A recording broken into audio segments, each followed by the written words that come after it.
So good morning, students. We are discussing the post-fertilization events, and we are over with the endosperm and the embryo development. Today I am going to start the seed, right? Seed and the ovary. Now the first I am going to start is with the seed. Now, what is a seed? Now you all know that the final product of a sexual reproduction is a seed, or we can say the fertilized ovule is a seed. So coming to the diagram of a dicot seed, I am taking a pea seed, right? And then I'm going to explain the different structures which are present in a seed, right? So this here, right? So this outermost layer of a seed is called as a seed coat or testa, the outermost covering, right? Now, the leafy structure you are seeing over here, this is the plumule, right? From where the leaf meristem is going to develop. Now here, this is the radicle, and this hole, this is the cotyledon. It is a pea seed, and pea is a dicot seed. So you can see the structure. The outer layer is called as testa. So it is a kind of protection, right? Then this is the cotyledon, right? And cotyledon function, you know that this is a very, we can say that this is a thick and swollen structure. Swollen, why? Because it is having a high content of reserved food material in it, right? So it is a swollen type of a structure.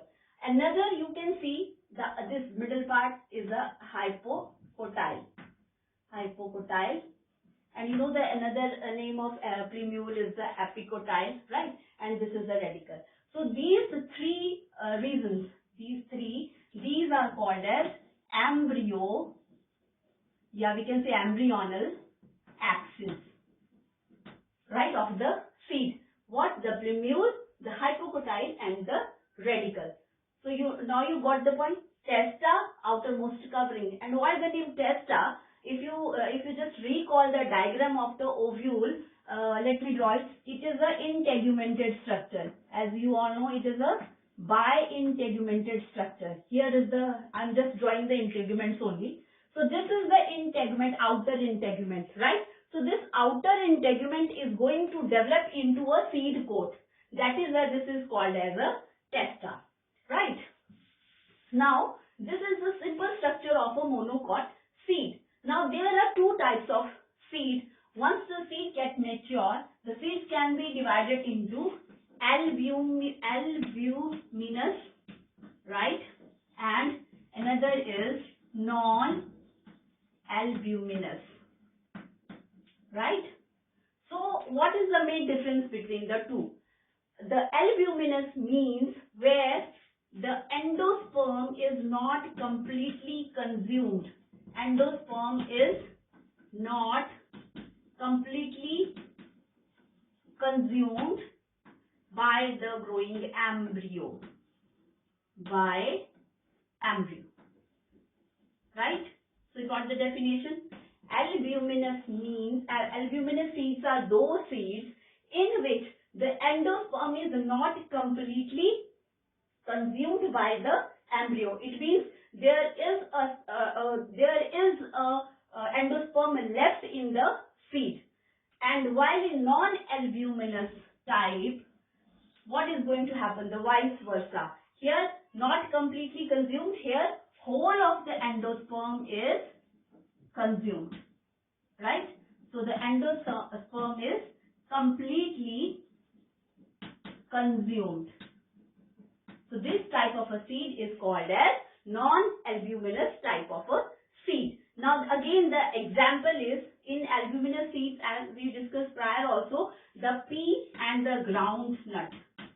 Pea and groundnut is the example of albuminous seed. and non-albuminous, in which the endosperm is completely consumed. That is the case in a wheat, right? The coconut also, or a castor also, right? So these are the examples. So coming to the differentiation of a seed, seeds can be of two types, the albuminous and the non-albuminous. Again, there is a term called as pericarp, right? What is the meaning of a pericarp? Again, coming to the structure of the ovule, it is important to recall the structure again and again. Suppose these are the two bitegmic structure. What was here? Here was all the nuclear cells, right? So these were the nuclear cells, okay? And the nucleus cells, these nuclear cells, they are not completely used, right? So these cells, they persist even the embryo or the endosperm is developed. So that persistent, right, the residual nucleus is called as pericarp. So the residual nucleus is called as pericarp, right? Now, this was regarding the seed. Now, as the seed will mature, seed develop ho gaya. Now the seed will start to mature. If the seed has matured, different stages the seed is now going through. So the first stage is, when the seed matures, what is going to happen? The water content is reduced, right? So the water content is reduced. It means relatively the cell is going to become more inactive. So the cell is not active. It is going to be inactive as the water content is now reduced. So we can say that the cell is dehydrated, right? Now the cell is dehydrated. Again, it means it is going to be in a dormant phase. This is under unfavorable condition. And fourth, once the condition changes and the favorable conditions will come, again this dormant seed will germinate. Right? So this is the case with the seed. Now with the ovary. So this was the seed. Now ovary, you all know that ovary is going to develop into another structure. Ovary is going to develop into what? It is going to develop into a fruit, right? So ovary is going to develop into a fruit. So the wall of that the ovary develops into if this is the wall of or we can say that the wall of the ovary, right? It is the wall of fruit. You see, the wall of the ovary की जो wall थी, वही जो wall है, वो fruit की wall बनती है, and that is called as pericarp, right? And that is called as pericarp. Okay. Now again, if it comes to fruit, there can be a fleshy fruits, right? A fleshy fruit and dry fruits. Fleshy fruit, as the name is indicating, fleshy fruit means the flesh will be present in them, and while dry fruit means no flesh will be present. For the example is like the orange, okay, the mango, right, and the dry fruit is like groundnut, and another can be like mustard, right? So these are fleshy and the dry fruit. So there can be two types of fruits. Again, now on the basis, you know that the fruit, the ovary is developing into what? Into a fruit. So if ovary is giving rise to a fruit, so this again a fruit can be divided into the false fruit, right?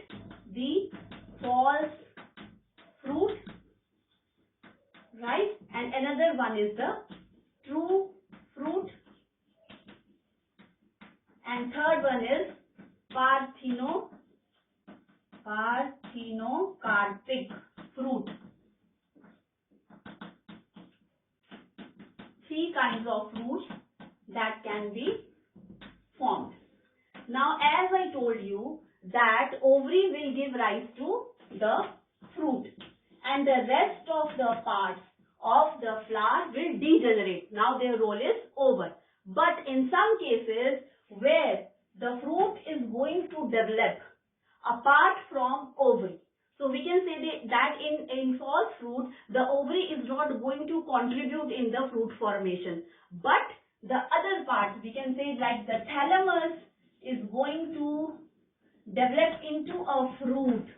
Like example is like in apple, right? So it is not from the ovary the fruit is developing. It is from the part of the this very flower, thalamus part is going to develop into a fruit. Since it is not developing from the ovary, such kind of fruits are called as false fruit. True fruits again, those which will develop from the ovary, right? An example is, one example can be very common example, the mango. Now what are parthenocarpic fruits? Fruits which develop without fertilization, right?